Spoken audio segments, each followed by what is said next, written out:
Given question के अंदर हमें आयनाइजेशन एनर्जी सोडियम एटम की गिवन है। ठीक है, आयनाइजेशन एनर्जी के लिए हमें वेवलेंथ गिवन है एक्चुअली में। तो हमें सोडियम एटम के लिए वेवलेंथ की जो वैल्यू है लैम्डा जो गिवन है वो कितना गिवन है 488 नैनोमीटर।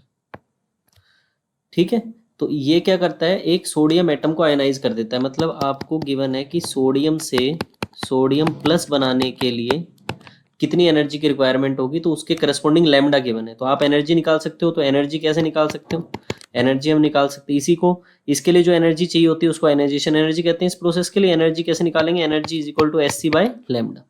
इस तरीके से हम एनर्जी निकाल सकते हैं। लैम्डा हमें कितना गिवन है 488 नैनोमीटर, तो वो कितना आ गया 488 इंटू 10⁻⁻⁹ मीटर। अगर उसको मैं ऐसा यूनिट में लेके आऊँ तो क्या लिख सकते हैं हम, इतना मीटर लिख सकते हैं। ठीक है, अब देखिए आपको E is equal to S C by lambda. तो अगर आपको मैं कहूं कि energy for ionization per sodium atom, एक सोडियम एटम के लिए आपको कितनी एनर्जी की रिक्वायरमेंट है, तो आप कहेंगे एच सी बाई लैम्डा की रिक्वायरमेंट है। और आपको एच की वैल्यू पता है, सी की वैल्यू पता है और लैम्डा की वैल्यू पता है। तो आप ये वैल्यू पुट कर सकते हैं। तो आप क्या लिख सकते हैं 6.626, एच की वैल्यू हो गई, एच हो गया हमारे पास प्लैंक्स कांस्टेंट इंटू 34, सब ऐसा यूनिट में बात कर रहा हूँ मैं। सी हो गया speed of light 3 into 10⁻⁸। Lambda हमें कितना गिवन है 488 नैनोमीटर में था, जिसको मैंने किस में कर लिया, मीटर में कन्वर्ट कर लिया। ठीक है, ये हमें पर सोडियम एटम के लिए पता चल गई। ठीक है, एनर्जी आयनाइजेशन के लिए। अब हमें किसके लिए पूछ रहा है, ionization energy of sodium in kilojoule per mole, पर मोल सोडियम के लिए पूछ रहा है। तो आपके लिए कितना एटम था, पर सोडियम एटम के लिए थी। तो आप क्या कह सकते हैं, आयनाइजेशन एनर्जी पर मोल।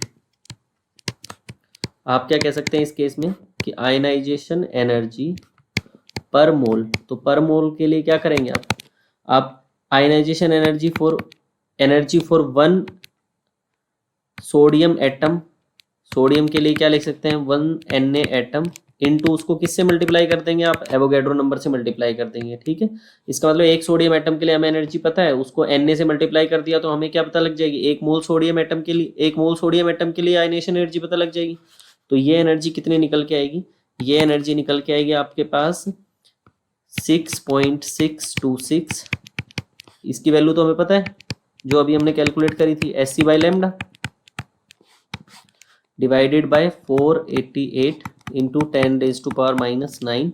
इसको किससे मल्टीप्लाई कर देना है, Na से, एवोगैड्रो नंबर से, 6.023 इंटू 10⁻23। ये हमारे पास क्या आ गई, आयनाइजेशन एनर्जी आ गई। अब आपको पता है कि इसकी यूनिट क्या आएगी, जूल्स में आएगी। हमसे क्वेश्चन में किलो जूल में पूछा है। तो आप क्या कर सकते हैं, इसको अगर मैं इसको मैं 1000 से डिवाइड कर दूं, इस गिवन वैल्यू को, ये जो मेरे पास वैल्यू है इसको मैं अगर 1000 से डिवाइड कर दूं तो हमारे पास किस में आ जाएगी, वैल्यू किस में आ जाएगी, किलो जूल में। तो इस टर्म को सोल्व करने के बाद जो हमारे पास आंसर निकल के आता है वो अप्रोक्स कितना निकल के आता है 247 किलो जूल पर मोल। ये कैलकुलेशन वाला पार्ट अभी मैंने नहीं किया है, लेकिन आप समझ लीजिएगा कि इसको जो सोल्व कर लेंगे उसके बाद हमारे पास क्या आंसर निकल के आएगा 247 किलो जूल पर मोल। जूल में वैल्यू आई, उसको 1000 से डिवाइड कर देंगे तो किलो जूल पर मोल में आंसर आ जाएगा हमारे पास। तो क्या था हमारे पास क्वेश्चन में, क्वेश्चन में हमें क्या था, पर सोडियम एटम के लिए आयनेशन एनर्जी गिवन थी, लेकिन उसने जो पूछा हुआ है वो किसके लिए पूछा हुआ है, पर मोल के लिए। एक सोडियम एटम के लिए आयनेशन एनर्जी पता है तो Na से मल्टीप्लाई कर देंगे तो एक मोल के लिए पता लग जाएगी, एक मोल के लिए पता चल जाएगी तो वो जूल में आंसर आएगा। उसको किस में कन्वर्ट कर देना था, किलो जूल में। तो जूल को किलो जूल में कन्वर्ट करने के लिए 1000 से डिवाइड कर देना था।